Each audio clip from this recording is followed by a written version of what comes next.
Hello everyone. We're starting to get the lobby set up at the very least, so maybe could be another few minutes.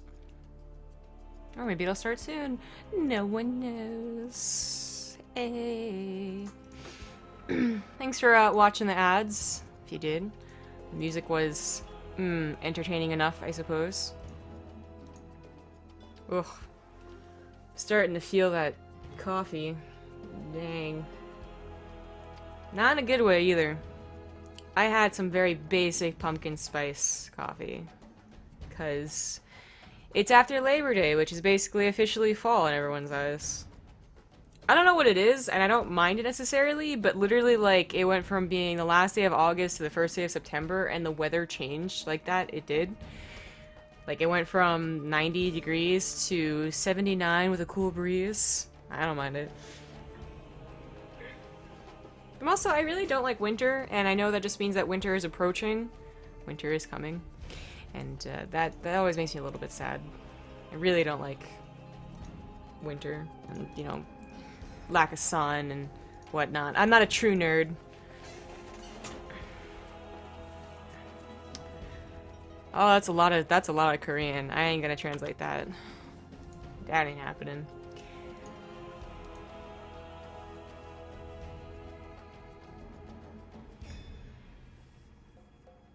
Fahrenheit? Y'all wish you had freedom, Fahrenheit.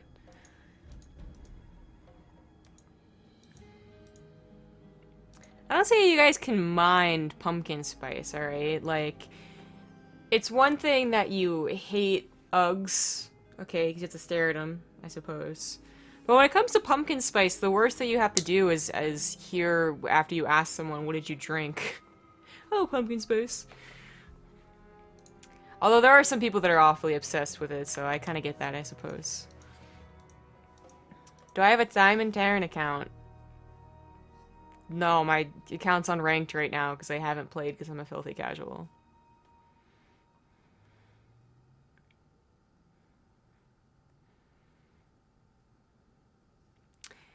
That's what I'm looking forward to, Vexium. Global warming. Gonna solve all my problems. Although, no, well, not really, because global warming's gonna change the temperature and whatnot, but it's not gonna change how much sun we get. Yo, J-Steel, I could go to Taco Bell right now. I'm just saying. Hey, we're getting the match started. I timed that out relatively nicely. Go me. Hey. Oh.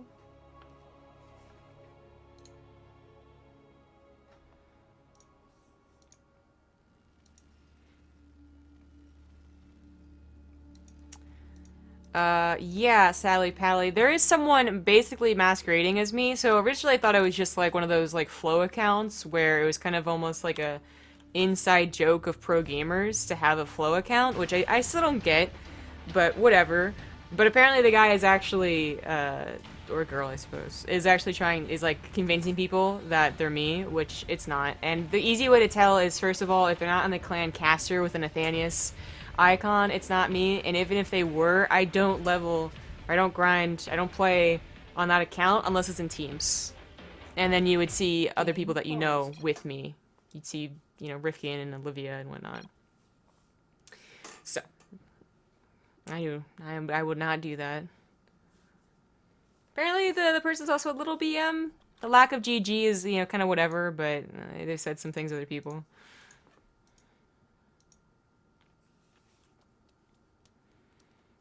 Oh, it's actually best of 5. I just said that we need a second. He also said, Wakat Lasky.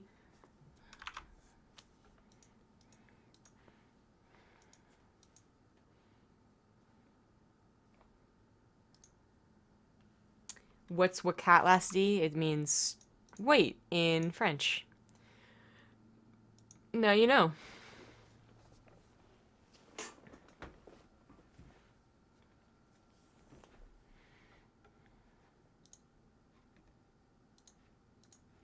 So I guess while we're waiting, gals, oh damn it, well, we're not waiting anymore, but you can still take the time and check out twitch.tv/Olimoleague and check out the live production thing they got going on. You can actually see ByuN and GuMiho GuMiho, I guess, with his Tal, and ByuN with his awesomeness, actually playing live at a studio, which is pretty cool.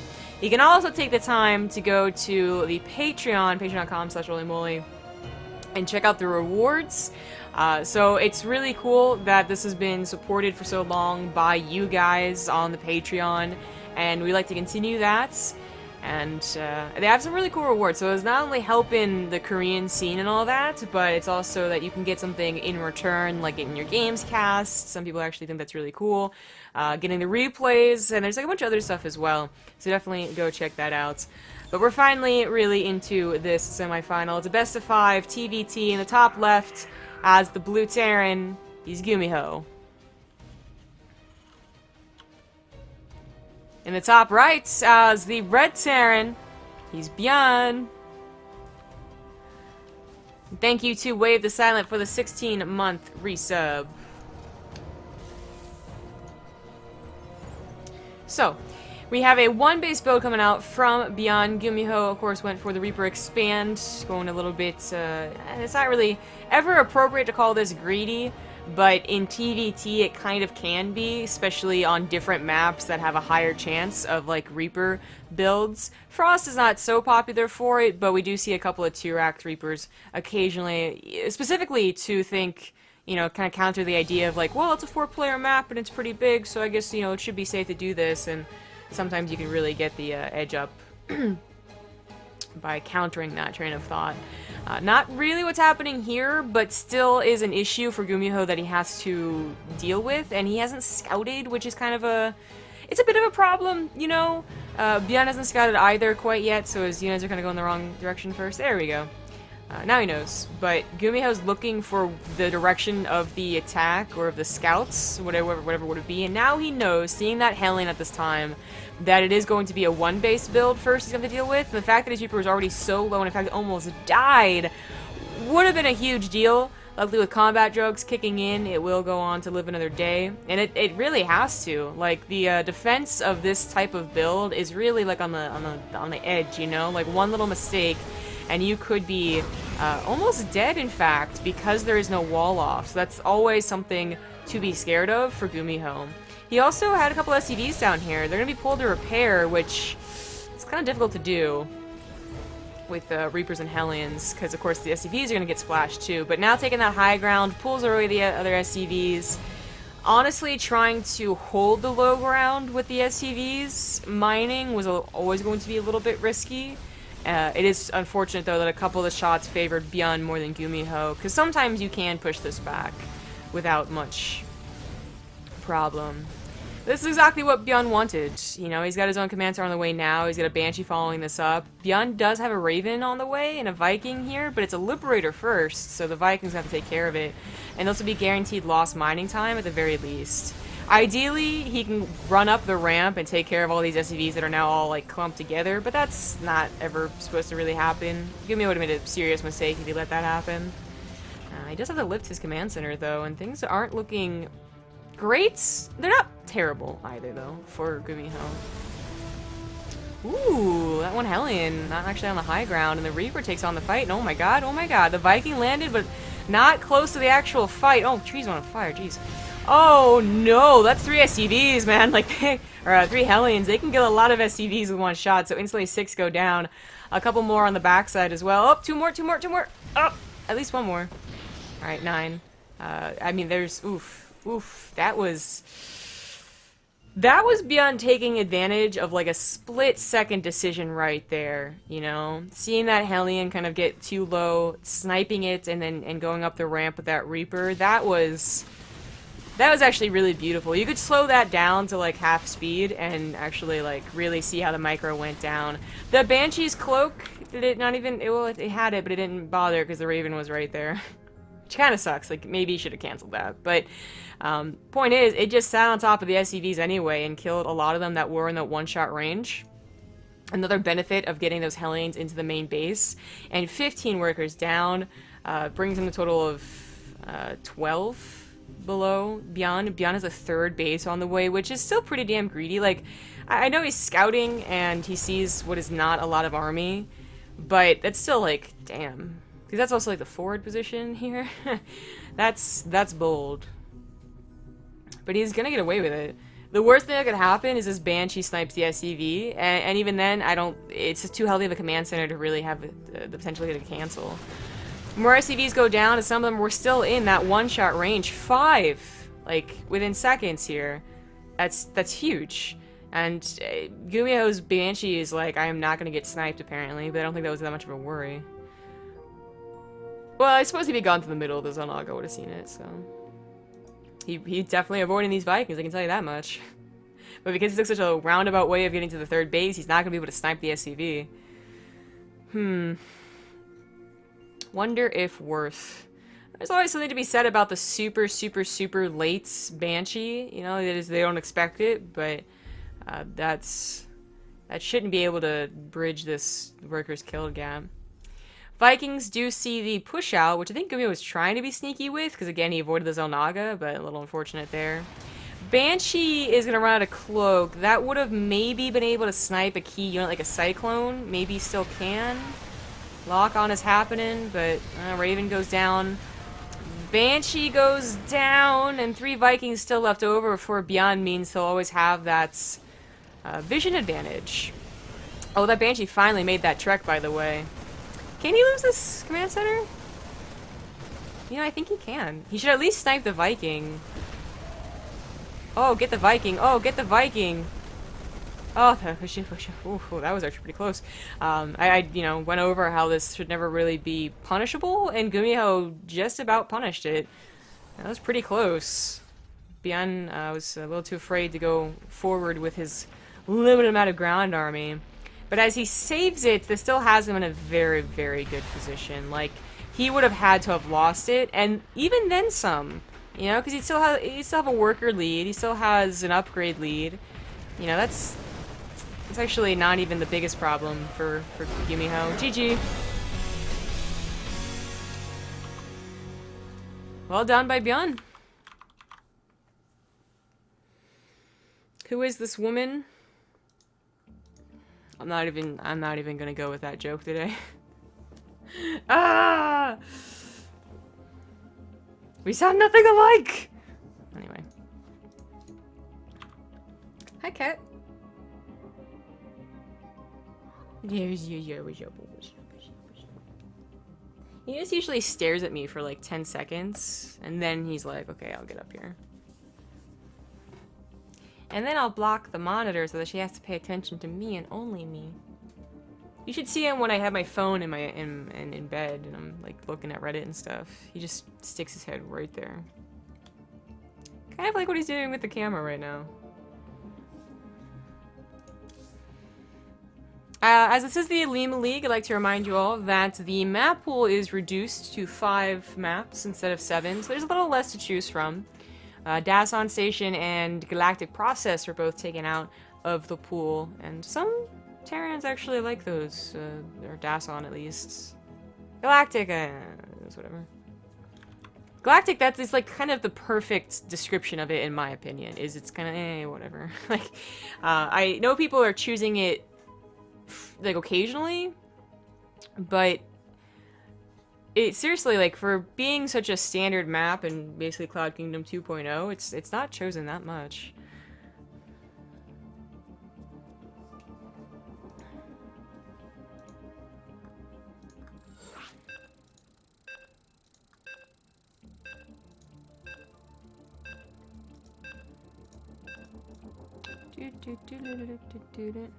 Riff can turn into a cat finally. Yeah, his cat vampirism. Or I guess it'd be cat werewolfism. Vampires don't. Well, vampires transform into bats, right? Some of them do. Anyway. It's Cat Caddington's little brother.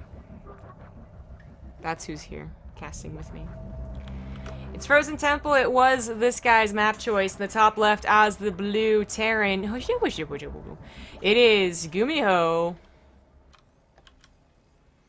In the bottom right as the red Terran. It's ByuN. Look at this little shit. I swear to God, GuMiho. I swear.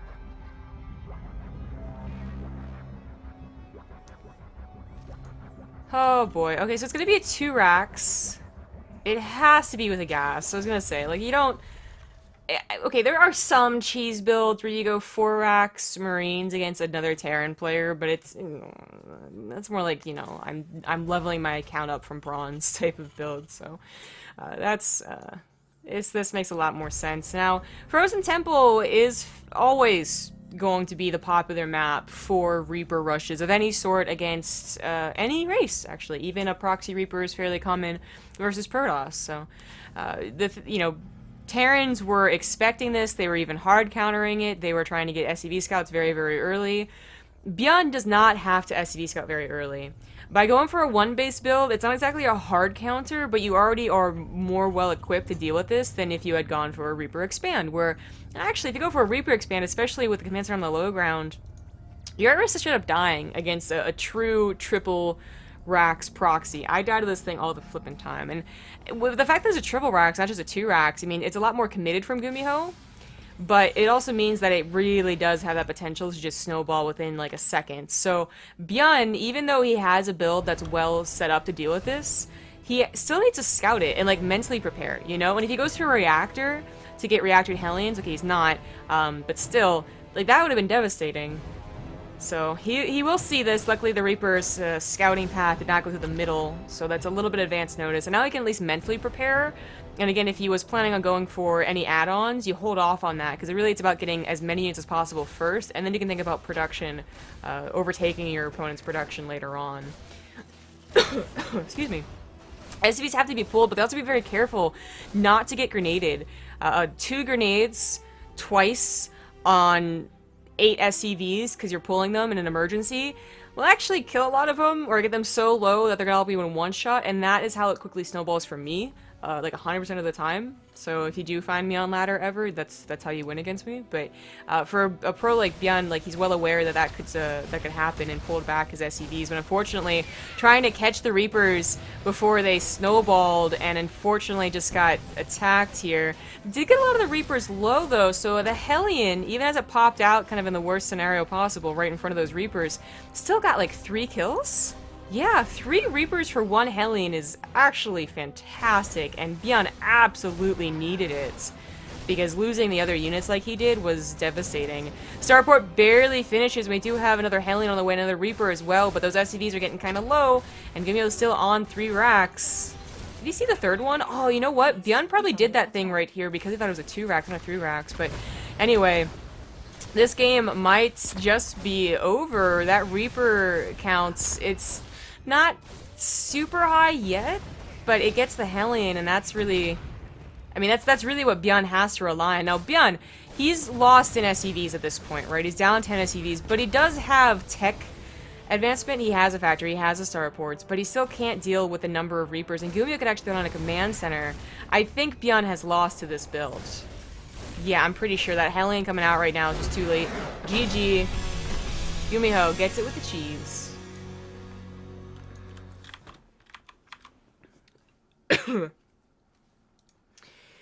Well, that can happen.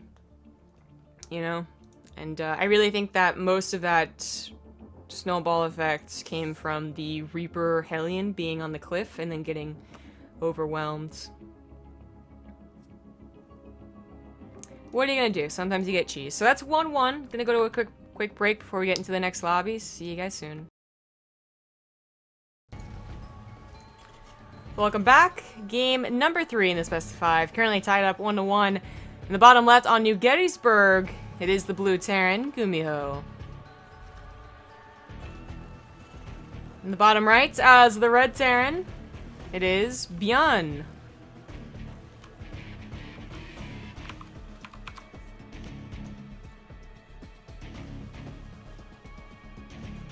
My cat has now taken up residence on my table and just sat down, so... He's pretty cute, TBH, but... He's never done this before. I guess he's really very lonely, but doesn't want to sit on my lap because it's too warm.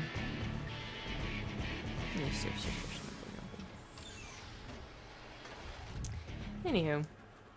Again, if you'd like to see these guys kind of like live in action and whatever, you can go to twitch.tv/Olimoleague to get the studio production set up. Hopefully for next month's Olimoleague finals, we will have that direct feed so that you can see the players' lovely faces, at least between games. But unfortunately, I was unable to be set up today. A bit of a reverse role of the very first game, where we had GuMiho go for the Reaper expand. Now it's ByuN going for the Reaper expand, and GuMiho going for a little bit more aggression. ByuN, of course, now going to be paranoid of any type of proxies. I'm gonna scout for the proxy racks. Actually, we've been seeing them put kind of up here. So he would have barely missed it if it was actually down, but it's not. So both Reapers gonna stay back. This has been coming.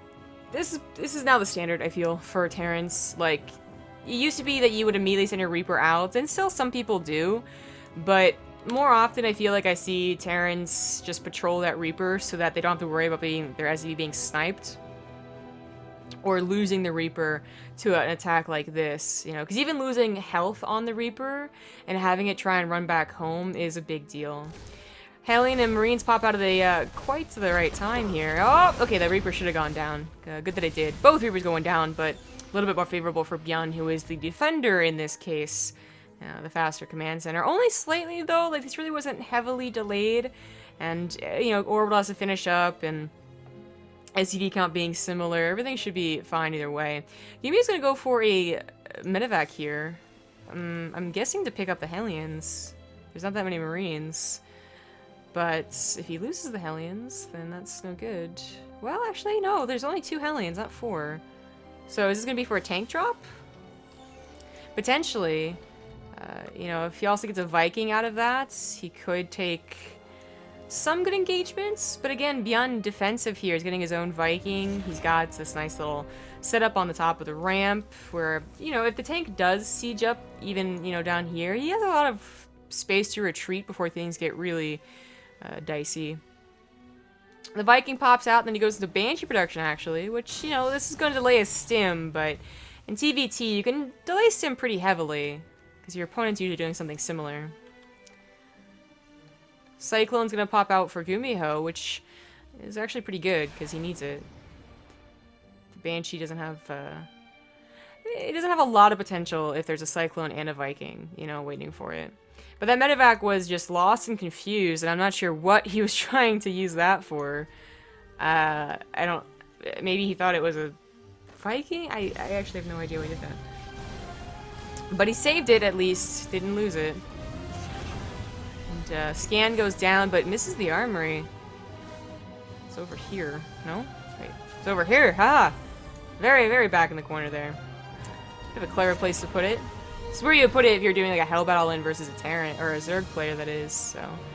This would be hard for him to consider scouting, and he just probably never will think much of what he saw. Just, it's a normal TvT, but really it's not. Not super normal anyway. It's not super aggressive. It's not a Hellbat all-in, as both players get their third bases on location. But it is important to scout as your opponent going for mech, and so far he's not really sure if he is. Oh my god, how did that survive? 2 scanned use for 1 Banshee is a lot more useful, isn't it? ByuN really hasn't seen... Wait, I guess because the... because the buildings were lifted, he didn't see anything. It's kind of funny.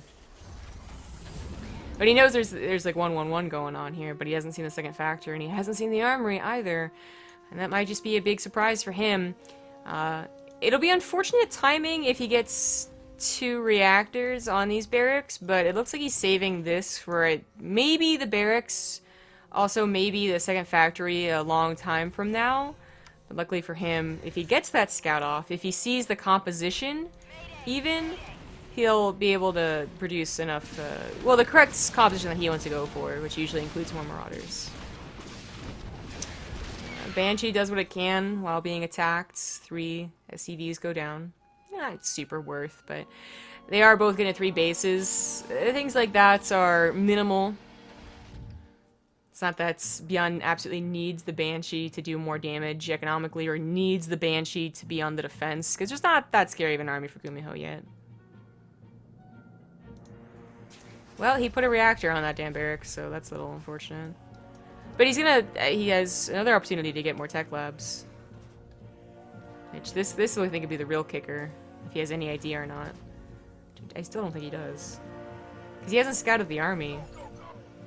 Well, he does unlock it for like a second. He might have seen the amount of Hellions. That's 2 reactors. And my cat's in the way. Excuse me! Pardon me! Okay. Yeah, okay, now he knows. There's that reaction. And he's gonna swap over with that tech lab. But that's unfortunate that they had to scout that so late because Blue Flame is on the way out here, and it is gonna be a medevac drop of Hellbats, which you'd absolutely want something that's a little tankier against them, like Marauders. Tanks were pre-sieged, and there's even a Cyclone in there trying to do what it can to help, but it's not being microed until it's way too late, and GuMiho just stomps all over ByuN here. Mind you, even if ByuN knew it was mech, an attack like that really has to be scouted preemptively. The Hellbat drop attack is brutal, I'll say. It wasn't Heart of the Swarm, and you can see here, it was again. 19 SCVs, most of ByuN's army. I'm not sure what he can really do against this. He can't even get his own tank drops going on here. And there's a Viking in the air. I think he just straight up loses. Very brutal, very effective.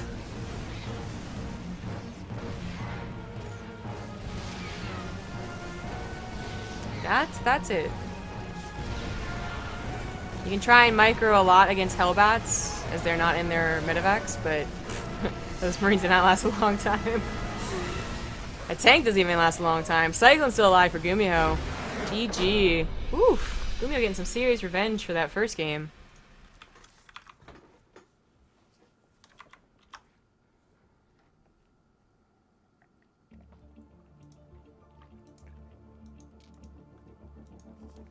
It's not a Hellbat drop, it's a Hellbat push. Well, the Hellbat push specifically relies on Hellbats dropping out of medevacs, so shut the fuck up.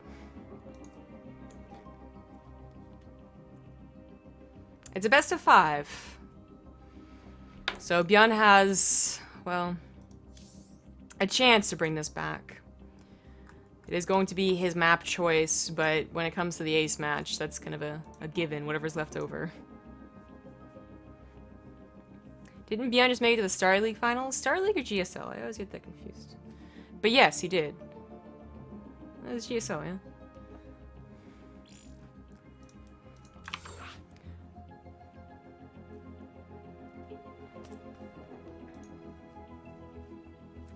Zimbo Grebe, why are you alone? Because Rifkin is still traveling, and Fear Dragon has to work today.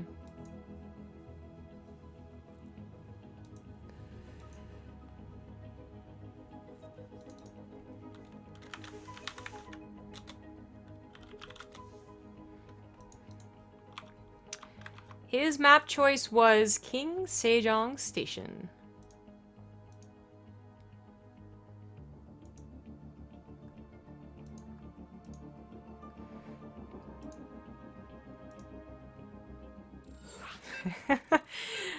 Jay Still, I like you. You got some funny comments.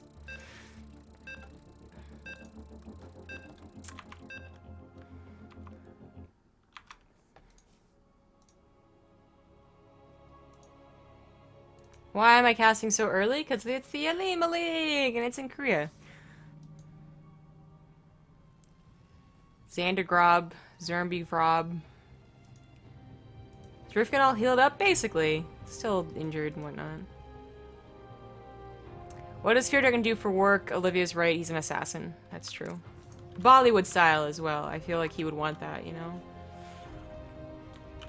Alright, King Sejong Station. In the bottom right, so this guy is down 1 and... Oh, you sneaky little... it is the Red Terran, ByuN. GuMiho, you little son of a gun.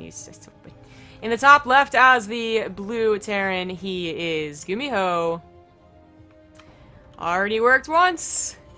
Can it work twice? Now, King Sejong is a map where you would not expect this. Similar kind of to Frost, but for different reasons. Frost, you assume they're not going to scout you fast enough. Even if they did, you get maybe lucky with the spawns, or just simply it's a big map, so you don't have to immediately die to a 2-racks or 3-racks, and they wouldn't proxy it too, right? Not a Frost.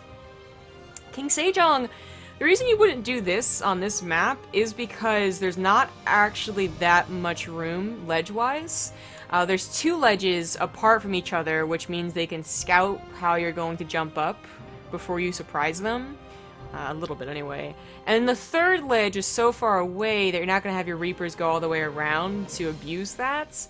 I guess there could be some type of clever maneuver where you send 1 Reaper here, 1 Reaper here, but that's not really the purpose of a proxy Reaper or multiple Reaper build.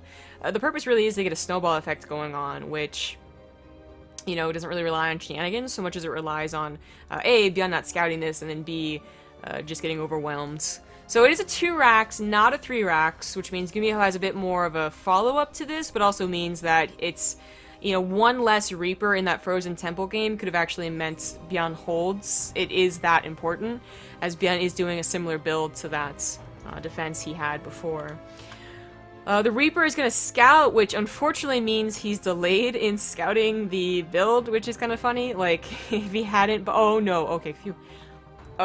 What? Okay, okay, now he knows. That was funny. Because he was scouting for something proxied, he missed out on scouting the thing that was proxied. Who'd have thunk it? But he did save the Reaper, and it didn't even take any damage, you know, so that's pretty important. But, 2nd Reaper is on the way, Hellion's about to pop out, and GuMiho should not be doing a lot. In fact, I think he realizes this too. Again, if it's a 3-rack Reaper proxy, you kind of have to force the issue. It might not even be ideal, as you realize they might have enough, but it's something you have to try and do. With the 2 racks, you can follow up with a command center or a factory. So in this case, it is going to be a factory almost already finished up. Unfortunately, ByuN gets the benefit here. While the worker count isn't that different at all, the tech advantage is, and that's why you don't want to 2 racks every single game all the time. It's just going to start, you know, getting you losses as opposed to the trick wins that GuMiho was probably hoping for. Again, King Sejong, I would say fairly rare to see proxy Reapers, so they might think they can get away with a 1 racks expand. But I wouldn't say it's a rare map for a 1-base build either, which you would hope it would be. Because base to base, natural to natural is pretty close. Well, going up a ramp doesn't work 100%. It's not bad. The Hellion should go down here, and that's what ByuN doesn't want to happen. He could lose a Reaper, he could lose a Hellion. He doesn't want to lose everything, though. And he was on the cusp of losing all of his Hellions. So, needs to go back and recharge. Unfortunately, that will delay his push.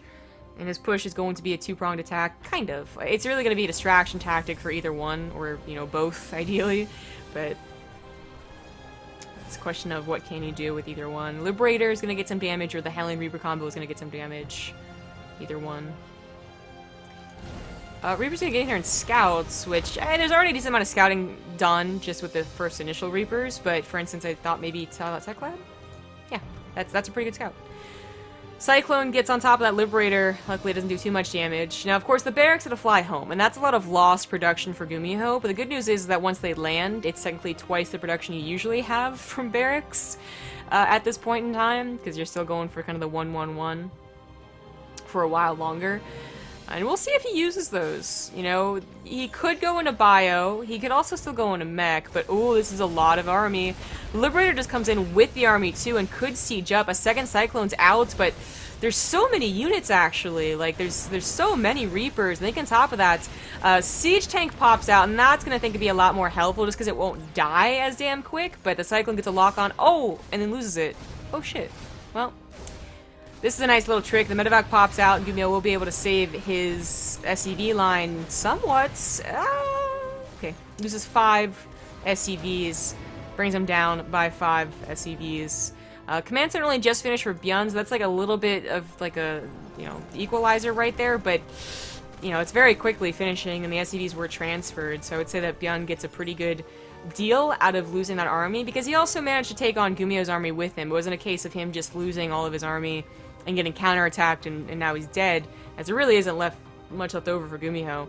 2 tanks might seem like the silliest drop in the world if it's not 2 tanks and 2 medevacs, but actually, as you know, you probably know by now, because I think enough people have talked about it and reinforced this idea, tanks have decent DPS.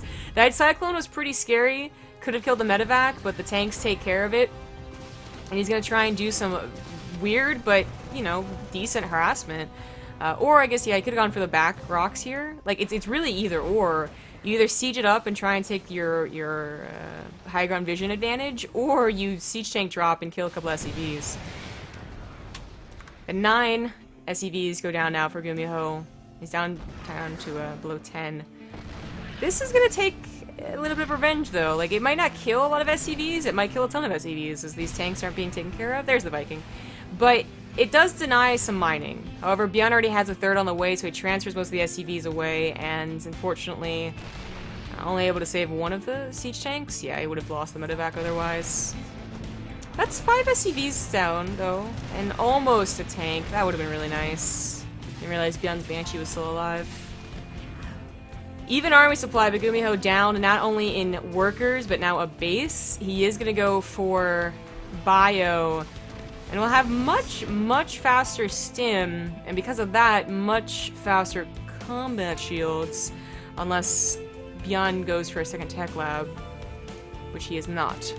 So that could be pretty important. I mean, the stim is honestly really important because he's going to have medevacs as well. He's not trying to get air control. He's going to be able to have 2 medevacs with stimmed marines at, you know, attacking together or at different points at any time.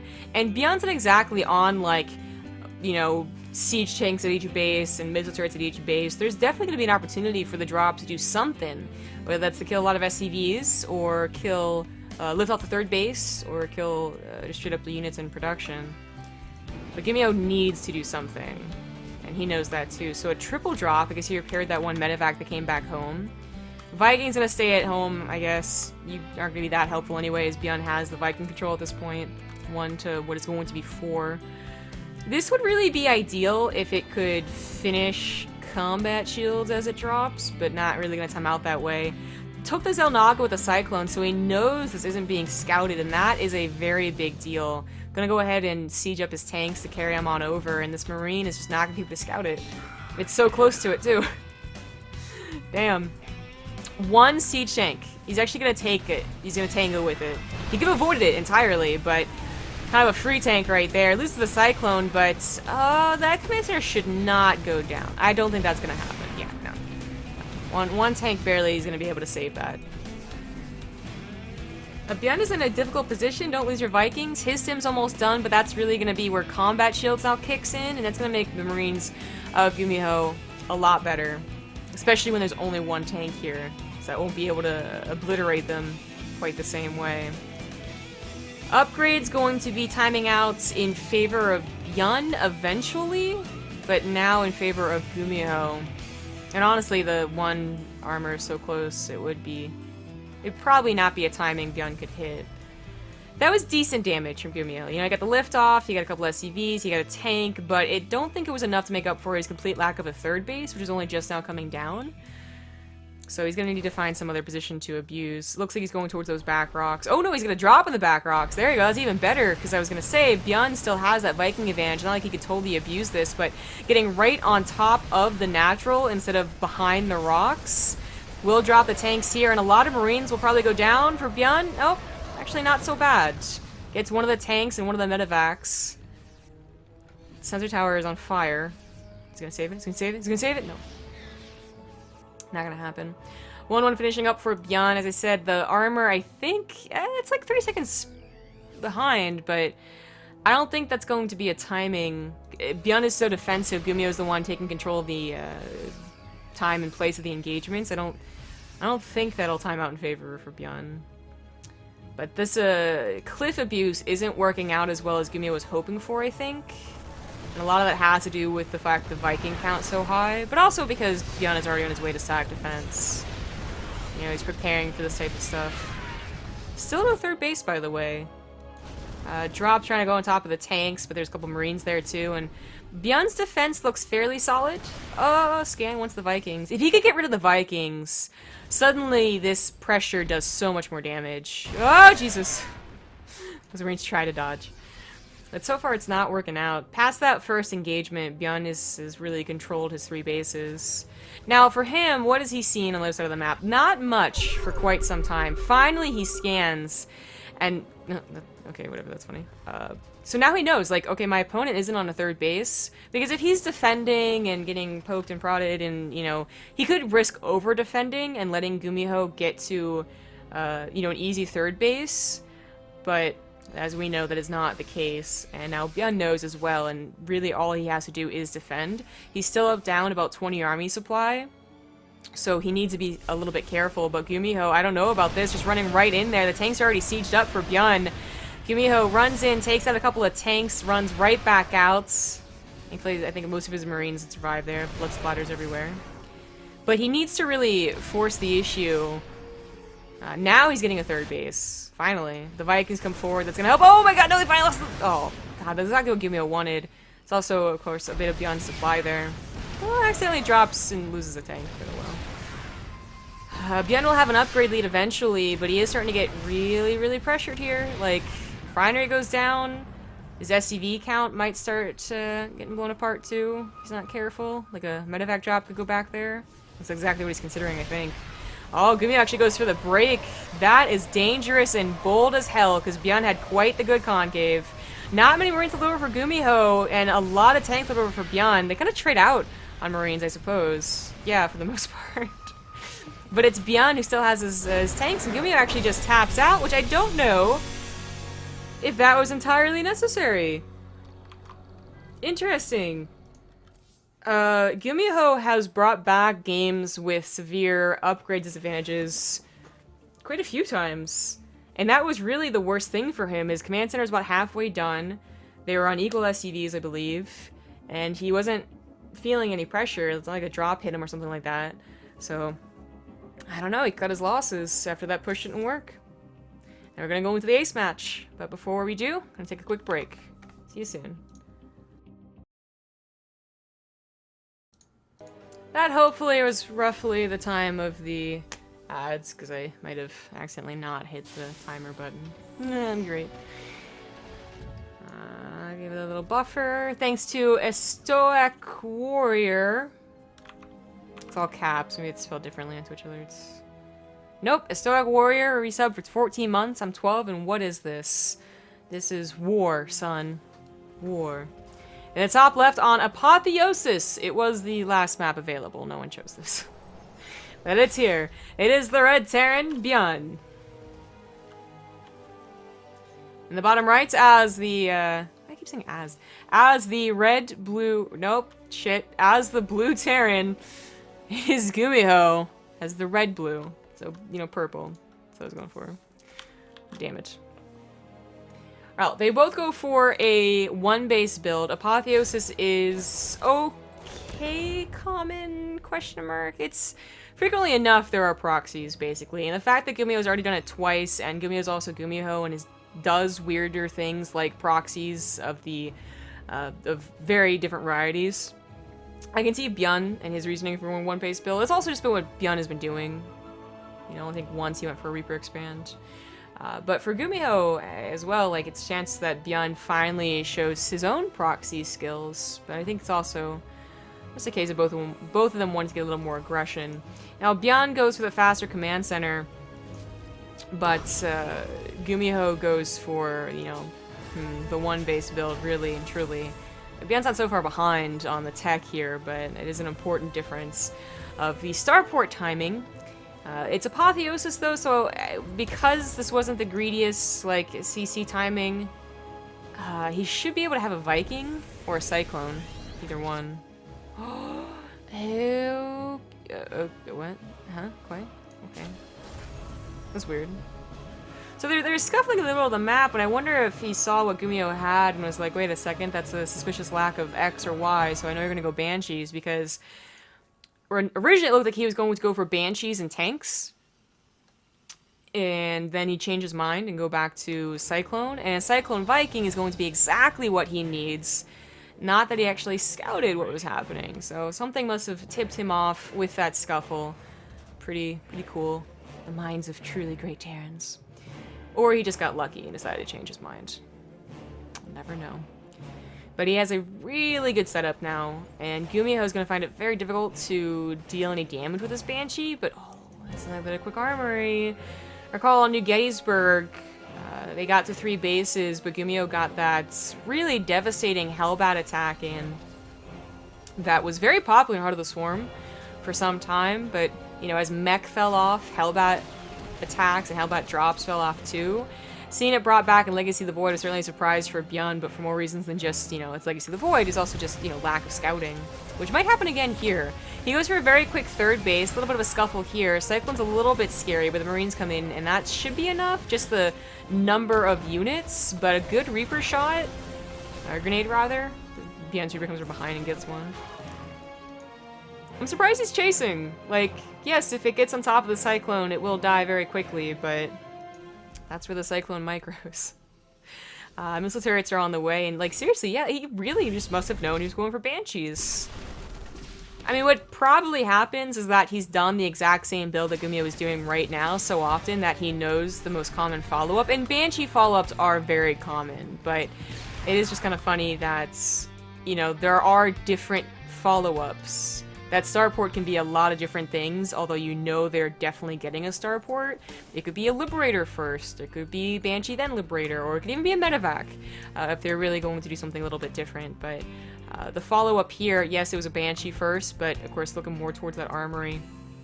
It seems to be a very similar build to what he did on New Gettysburg, because I also remember him having +2 vehicle plating when he attacked. You know, he had faster upgrades than the bio player, which is usually not common.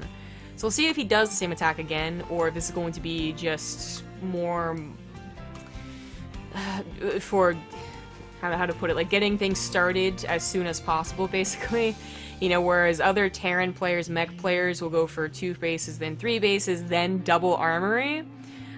He's going for an armory right off the bats, which will get him some pretty decent upgrades.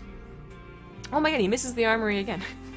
But he scans the 2nd factory, so oh well. The point is he knows more than he did on that New Gettysburg game, and can actually get the correct production, so you can see he actually cancels a... I actually don't know what that was.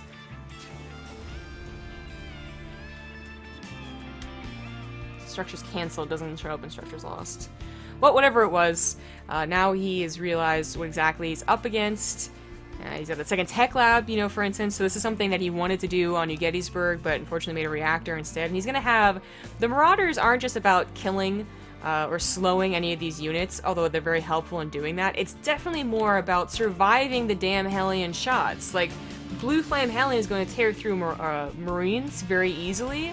They're not going to tear through tanks that easily, but dropped on top of them as Hellbats, yeah, they will.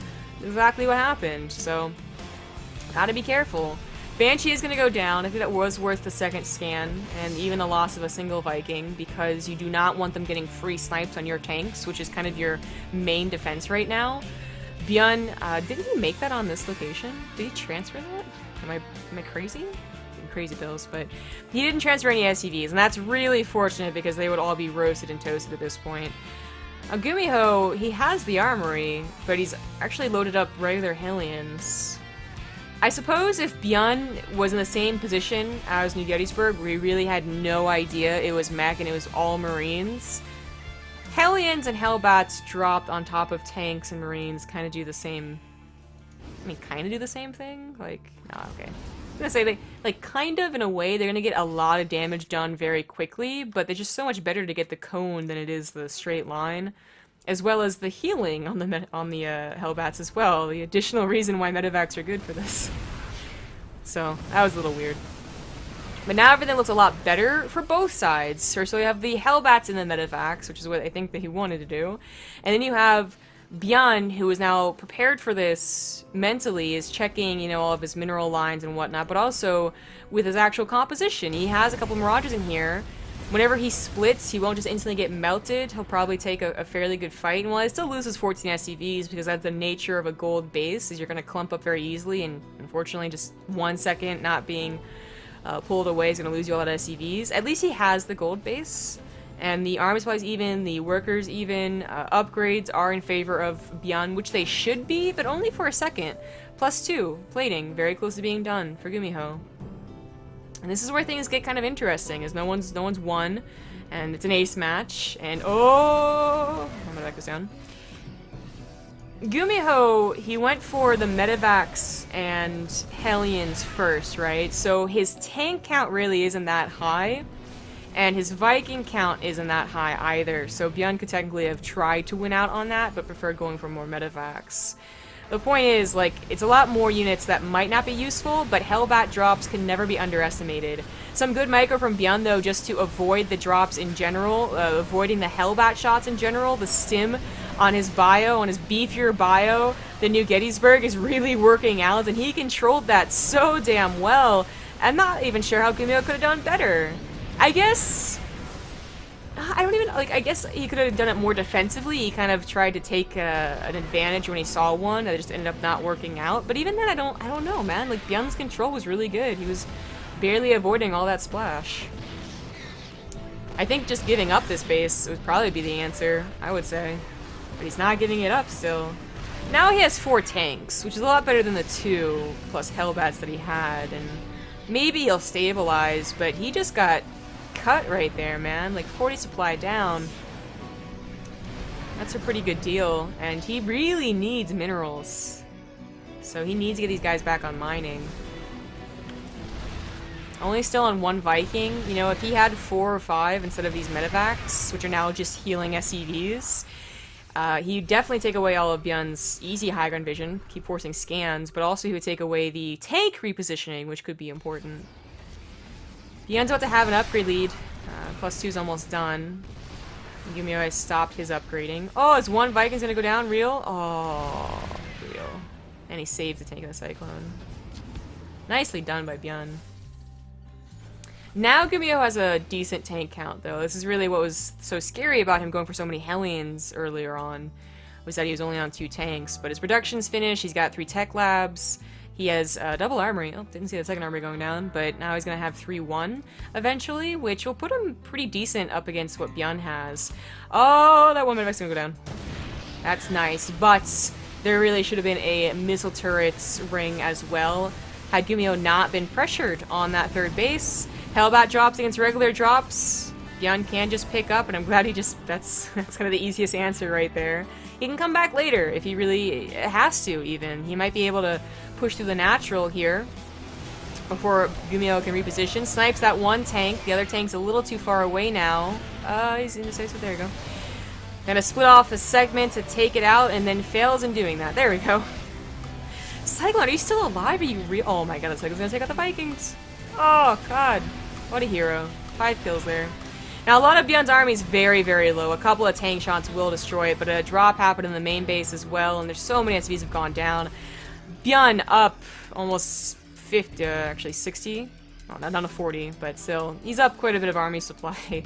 He's up in upgrades, too, as GuMiho is still waiting on his to finish, and he was starting to get a stabilizing tank count, but ByuN just out-positioned him with what little he had. Finally cleans up what's left of the left side of ByuN's army, but the drop here, I guess, was still being cleaned up. Drop in here now, and ByuN still has a lot of army rallying forward. He could make a mistake in being too aggressive. You know, a 40 supply difference now down to 20.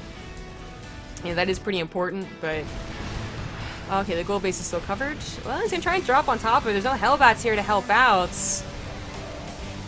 Decent trade. Decent. That was like 4 tanks? 4 tanks at the end out of 5, I believe, for ByuN's army. Oh, and he gets a tech lab factory. There's no Marines. But it's gonna burn. Oh, that is totally worth saving. Bye-bye. Oh no! Oh no, the armories! Oh, okay, well that's gone. At least GuMiho got 2-1, but he was so close to getting that +3 armor. And then last second tries to get a supply depot. Not bad. ByuN on 4 bases, running out of his 5th, or running out of his main soon, could be his 5th.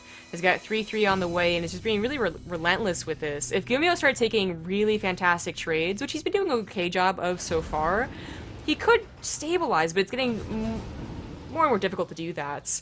As, you know, even though his main is mined out, he's had a difficult enough time defending 3 bases as is. Like, imagine trying to defend this 4th way over here. Hellbat drops on top of regular drops once again. The Widow Mine tries to help out a little bit, but I think it's just too much for ByuN. And GuMiho is just giving away his fodder for the tanks. GG! ByuN takes the best of 5 in the end and will advance to the finals. I know some people are talking about the fact that it's, you know, ByuN showing himself on stream is really impressive considering that he's going to the GSL finals in like 5 days. But hey, that's against a Protoss, and the chances of a Protoss being in the Olimoleague are always pretty low. So maybe that's why he doesn't mind. His TvT is not what's under scrutiny here. Which, he's at a TVZ, a TvT, and we'll be going on to face the winner of Symbol versus GuMiho. So it could be a TvT or another TVZ. But first, there's going to be a break. The Korean stream needs 5 to 10 minutes. So that's how long we'll take. We'll get back as soon as the players are ready.